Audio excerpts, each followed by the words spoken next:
నిన్ననే వైఎస్ఆర్సీపీ పార్టీ విద్యుత్తుకు సంబంధించిన ఛార్జీలు పెంచడం తగ్గించడం అనేవి చేస్తూ ఉన్నారు. ప్రజల మీద భారం మోపుతున్నారు అనే ఆరోపణ చేస్తూ సబ్స్టేషన్ల దగ్గర కానీ ఎలక్ట్రిసిటీ ఆఫీసుల దగ్గర కానీ ధర్నాలు చేస్తామని చెప్తా ఉంది.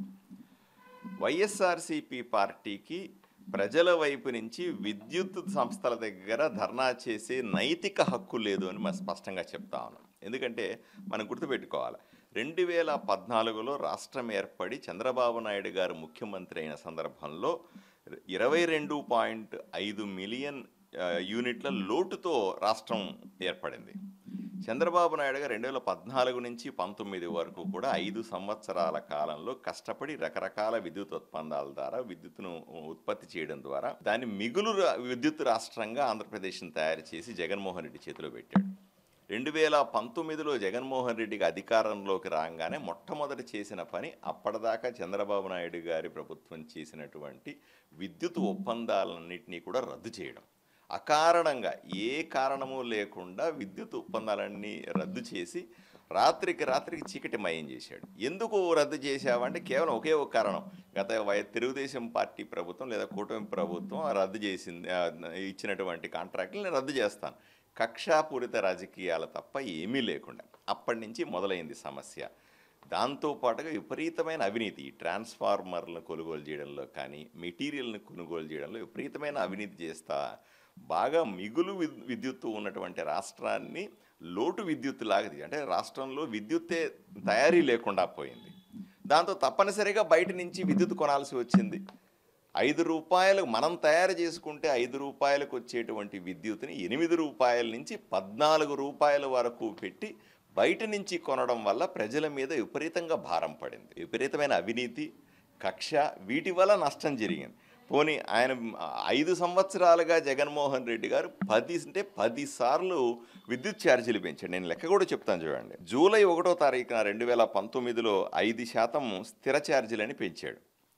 మళ్ళీ ఏప్రిల్ 1వ తారీఖు 2020లో 15% పెంచాడు. సెప్టెంబర్ 1, 2020లో 3% ఛార్జీలు పెంచాడు. ఏప్రిల్ 1, 2021లో 10% పెంచాడు. జూలై 1, 2021లో మళ్ళీ 7% పెంచాడు.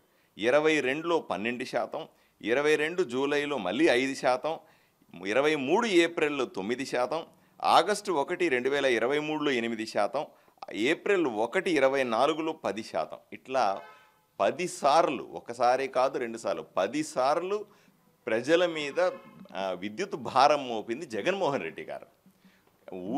ఎవరికైనా ఇంట్లో 300-400 రూపాయలు విద్యుత్ బిల్లు వస్తూ ఉంటే 1200-1300కి వెళ్ళింది. ఎవరికైనా ఏదైనా ఇంటికి కానీ షాపుకి కానీ 1000 రూపాయలు కరెంటు బిల్లు వస్తూ ఉంటే 3-4 వేల రూపాయలకు పోయిన పాపం జగన్మోహన్ రెడ్డిది కాదా అని సూటిగా ప్రశ్నిస్తాం. ఈరోజు 6 నెలలు మళ్ళీ మేము అధికారంలోకి వచ్చాం. కూటమి ప్రభుత్వం అధికారంలోకి వచ్చి చంద్రబాబు నాయుడు గారు ముఖ్యమంత్రి అయిన తర్వాత ఇవన్నీ కూడా సరిచేసే ప్రయత్నం చేస్తాం. మీరు చూసారు, అసెంబ్లీలో కూడా మేము విద్యుత్ మీద ప్రత్యేకంగా చర్చ పెట్టాం. దాని మీద ప్రత్యేకంగా శ్వేతపత్రాన్ని విడుదల చేశాం. విద్యుత్ ఏ విధంగా ఆదా ఉన్న రాష్ట్రాన్ని సర్వనాశనం చేశాడు అనే విషయం మీద కూడా స్పష్టంగా ముఖ్యమంత్రి గారు చెప్పారు. ప్రతి చర్చే జరిగింది. ఈ సరిచేసుకునే అంశంలో రకరకాలుగా ఇబ్బందులు పడతాం. 6 నెలలైంది ఇప్పటికీ. 6 నెలలుగా ఉన్న విద్యుత్ రంగాన్ని, డిస్ట్రిబ్యూషన్ రంగాన్ని, ట్రాన్స్కోలు అయితేనేమి, జెన్కోలు అయితేనేమి, ఇవన్నీ కూడా సరిచేసే ప్రయత్నం చేస్తాను. తగినంత సమయం ఇవ్వకుండా ఏదో ప్రజల వైపున ముసలి కన్నీళ్లు కారుస్తూ ఈరోజు మళ్ళీ మేము ధర్నాలు చేస్తాం, ప్రజల వైపున మాట్లాడతానంటే ఏ మొహం పెట్టుకొని మాట్లాడతారు జగన్మోహన్ రెడ్డి అని సూటిగా ప్రశ్నిస్తా ఉన్నా. వీళ్ళు ఏదో విధంగా ప్రజలను రెచ్చగొట్టే ప్రయత్నాలు చేస్తే ప్రజలు చూస్తూ ఊరుకోవడానికి సిద్ధంగా లేరు. ప్రజలకు అర్థమైంది, అయ్యా మిమ్మల్ని పక్కన కూర్చోమన్నారు, 5 సంవత్సరాలు మీరు ప్రజల జోలికి రావద్దు అని చెప్పారు. గత 5 సంవత్సరాల్లో మీరు చేసిన పరిపాలన మాకు అవసరం లేదు అన్నారు. తగినంత సమయం కూటమి ప్రభుత్వానికి ఇవ్వండి అని ప్రజలు తీర్పునిచ్చిన సందర్భంలో మళ్ళీ ఈరోజు 6 నెలలు కాకముందే మేము అక్కడ ధర్నాలు చేస్తాం, ఇక్కడ మొన్న చూస్తే రైతుల వైపు నుంచి ముసలి కన్నీరు కారుస్తా కలెక్టర్ ఆఫీసులో రిప్రజెంటేషన్ అన్నారు. రైతులంతా నవ్వినారు. ఏమయ్యా నువ్వు 5 సంవత్సరాలుగా రైతుల గురించి పట్టించుకోనోడు ఈరోజు రైతుల గురించి ధర్నాలు చేస్తావు.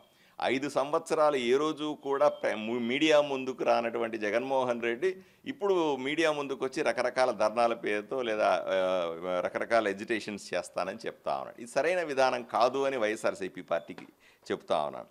వీళ్ళు చేసినటువంటి పాపాల వల్లనే జగన్మోహన్ రెడ్డి గత ప్రభుత్వంలో 5 సంవత్సరాలుగా అనుసరించిన విధానాల వల్లనే రాష్ట్రంలో ఉన్నటువంటి విద్యుత్ ఈ స్థాయిలో ఉంది. ఇప్పటికైనా సరే 5 సంవత్సరాల సమయం ఇస్తే తప్పనిసరిగా కూటమి ప్రభుత్వం మళ్ళీ మిగులు విద్యుత్ వచ్చే విధంగా విద్యుత్ని తయారు చేసుకోవాలి, దాన్ని డిస్ట్రిబ్యూట్ చేసుకోవాలి, దాని కాస్ట్ తగ్గించాలి.